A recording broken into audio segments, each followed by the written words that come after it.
द्वैध शासन प्रणाली, dual government system, जो 1765 से 1772 तक था। द्वैध शासन क्या होता है? द्वैध शासन का मतलब है एक जगह दो दो सरकार चले, लेकिन असली सत्ता किसके हाथ में हो? केवल एक के, और यहाँ वह थे अंग्रेज।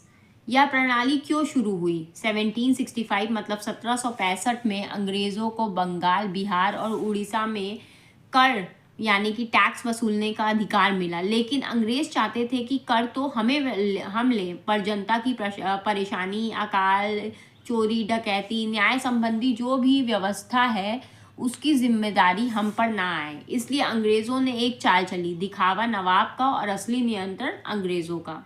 इस प्रणाली में काम कैसे बटा था? अंग्रेज क्या करते थे? पूरा कर राजस्व वसूलते थे, पैसों पर पूरा अधिकार रखते थे और अपने लिए सेना बढ़ाते थे, अपनी सुविधाओं पर खर्च करते थे। नवाब क्या करते थे? नवाब कानून व्यवस्था संभालते थे, अपराध, न्याय और प्रशासन देखते थे। पर समस्या क्या थी? नवाब के पास पैसा ही नहीं बचता था, और बिना पैसे के शासन कैसे चलता? जनता को क्या नुकसान हुआ? सबसे ज़्यादा नुकसान आम जनता को ही हुआ, क्योंकि अंग्रेज कर लेते थे पर जनता के लिए कुछ नहीं करते थे। नवाब कानून व्यवस्था ठीक से नहीं संभाल पाते थे, क्योंकि उनके पास धन नहीं था। चारों तरफ भ्रष्टाचार जो था वो बढ़ गया था। किसानों पर दोहरा बोझ पड़ने लगा। परिणाम यह हुआ कि जनता पूरी तरह पिस गई।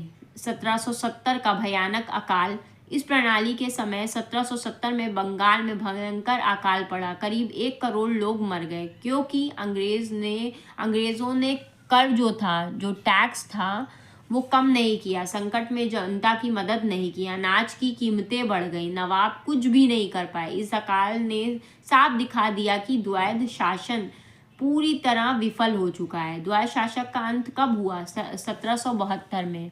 इस भयंकर असफलता के बाद वॉरेन हेस्टिंग ब्रिटिश प्रमुख ने 1772 में इस प्रणाली को खत्म कर दिया। अब न्याय व्यवस्था भी अंग्रेजों ने अपने हाथ में ले ली।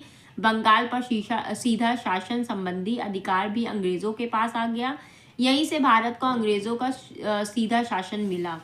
तो पूरी कहानी का सार क्या है?